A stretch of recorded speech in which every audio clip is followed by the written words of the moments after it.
What's up, YouTube? You are now tuned in with Solo Eagle 87, and we're about to kick it off right now.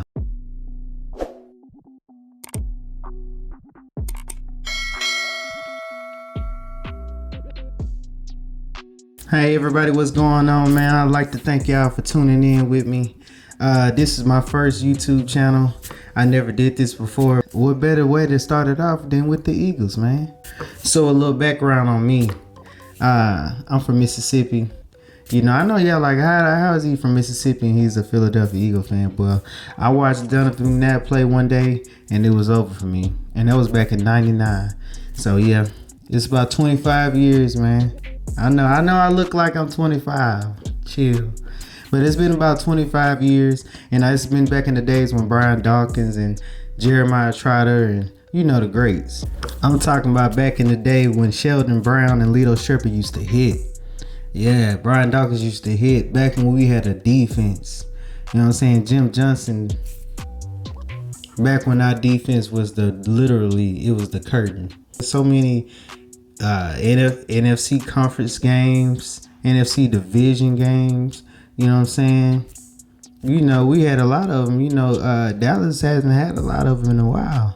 But, you know, they'll stay in your inbox. And some of you got cousins that just won't leave you alone. But as you know and I know, they haven't been to the playoffs and won, at least went to the conference in years. And oh, yeah, fun fact, I'm in Dallas.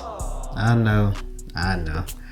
Hey, imagine me. I got to go around all the time, all around the city, hearing this bop, bop, bop about these Cowboy fans, man. Every year I let them know that they're only going to go so far until they run out of gas. And where they ass going to go? On that couch. That's another story. And before we go forward, I'd like to give a shout out to all of those content creators before me that I like to watch like throughout the years. I've been watching this for like 6 years, you know, in and out. And the top people that I like to pay attention to is Lord Brunson, Philly 500, and Joey Shake 72. I mean, these guys made me want to do it. But shout out to you guys. Keep doing what you're doing, of course. And obviously, you're inspiring people all over the world, man. So shout out to you guys. Hold on 1 second. This don't feel right. You know what I'm saying? I got to spice it up a little bit. Yeah. So fresh, so clean. The Jalen Hurts thing. You dig? Okay. Black on green, y'all know how we do, man. I had to get it fresh for you. Back to more news, man. As y'all know, last year didn't turn out so good, okay? I'm still having dreams about it. But we're going to get through it. Whenever Harry Roseman thinks you need something, he's going to go get it. We got Devin White, okay? We went ahead and went to go get CJ Gardner-Johnson again because you know we needed him. You know our defense wasn't as electrifying without him in there. So we had to throw him in there. Hold on, let me think. We got Cooper DeJean.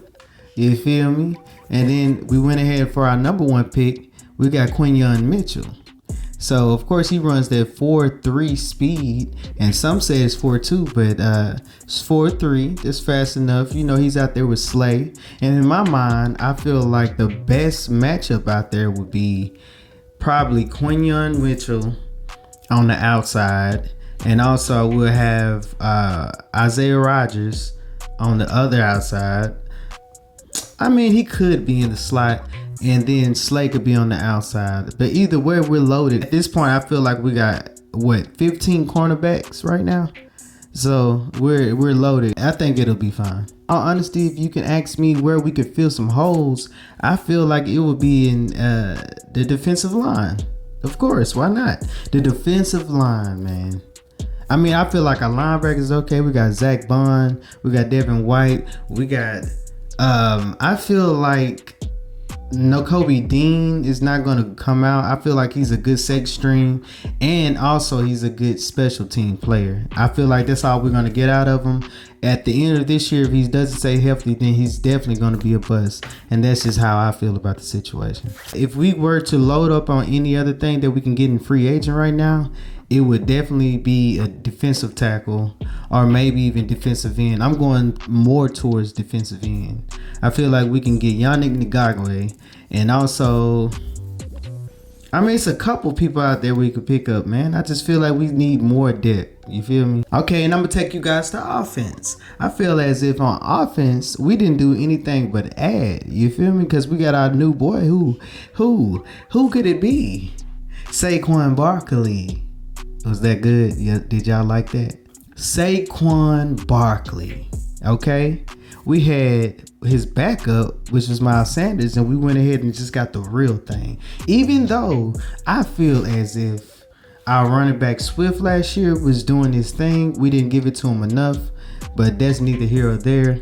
I feel like Saquon Barkley is definitely an upgrade. You know, Saquon got those big calves, and he could just, especially with the tackling now, I feel like Saquon would benefit from that.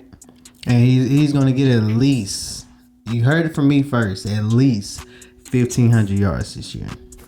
Bye. I feel like AJ is looking better. He's looking shredded.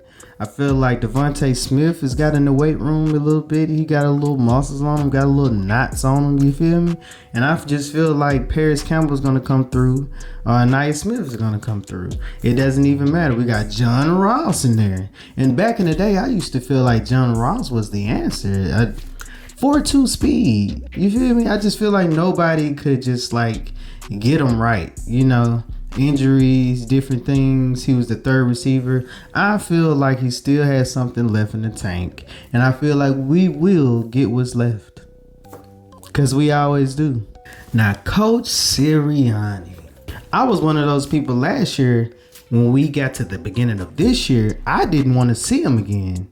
I mean, he was so cocky. I mean, the way he called the plays, I feel like he was in control of everything. I feel like Super Bowl year, at the end of that, he just felt so cocky that he felt like he could just do whatever because of the talent. Obviously, that's wrong, right? Because we need coaches and things to do their thing. We need heavy practicing. We need different things, you know, just the fundamentals, because our dudes couldn't even tackle. I was completely done with Sirianni, and I feel like if he just plays his part and stays behind the scenes, and we'll have a good season. We'll be okay. And you know, I can't end this video without talking about James Bradberry. Come on now. We got to talk about old James. Listen, man. I just feel like James is too stiff. I feel like he's out of place all the time. We give him a lot of opportunities to be in place. I feel like he just, last year exposed him, okay?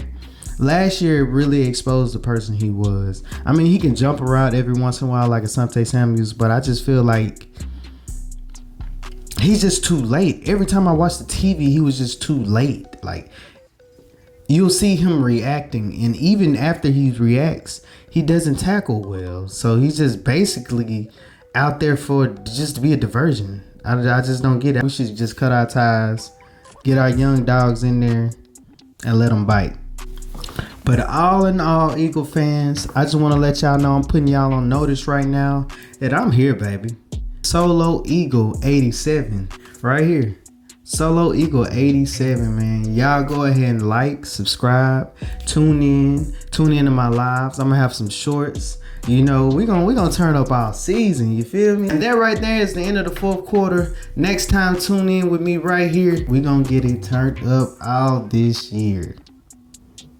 I'm just letting you know now. We out. I'm looking at the